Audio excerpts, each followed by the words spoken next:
مهدي الجلاوي، معماري ويعني فنان صغير. فنان كبير بس بيتواضع. طبعا نتكلم عن اللي يميز أستاذ عباس الموسوي. هو كفنان مدارس فنية مختلفة مر فيها. في الأخير الأقرب على قلبه أو اللي هو يعني تشوفه يكون في القمة هو المدرسة الانطباعية.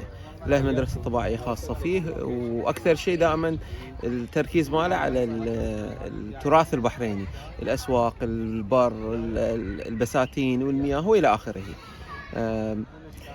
ولكن تميزه هو أنه هو فنان السلام. مشروع السلام، الفن لأجل السلام، هو المشروع اللي خلاه بالفعل يتميز ويختلف عن بقية الفنانين، عن بقية الفنانين يعني الموجودين كستايل، كقوة فن، كقوة رسم. يعني ممكن في هناك الكثير، ولكن مدرسته الفنية أو تبني فلسفته الفنية، مو المدرسة، الفلسفة الفنية، أن الفنان يستطيع أن يغير العالم، لا أن يتأثر ويغيره العالم. فهو هذا اللي يراه.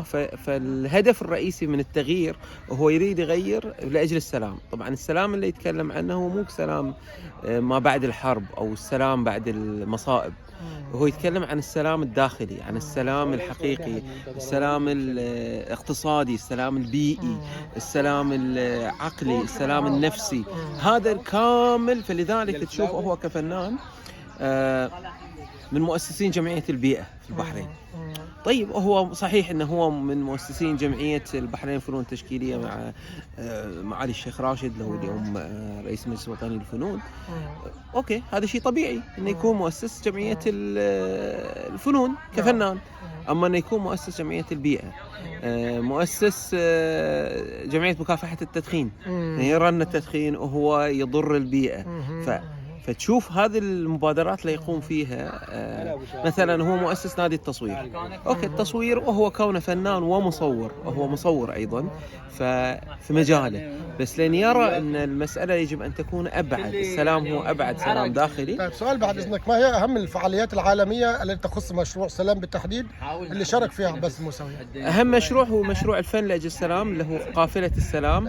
انطلقت من البحرين، من معالم البحرين إلى العالم، ورست في قصر الأمم المتحدة في جنيف. طبعا مرت بمحطات كثيرة، من ضمنها جامعة الدول العربية، تاج محل، استكين تاور في روسيا، وإلى آخره. من دائما يختارون لاندمارك عشان يكون لهم امباكت وصدى يوصل للعالم. بس هو اللي هو وصله قصر الأمم المتحدة بمشاركة 1000 طفل في قصر الأمم.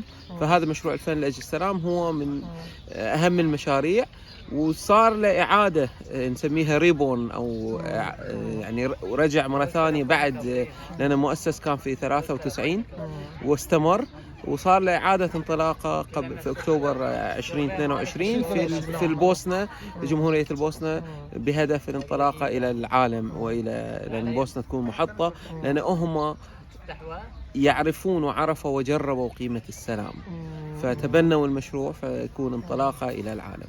أشكرك. شكرا دكتور. ربنا يخليك. شكرا.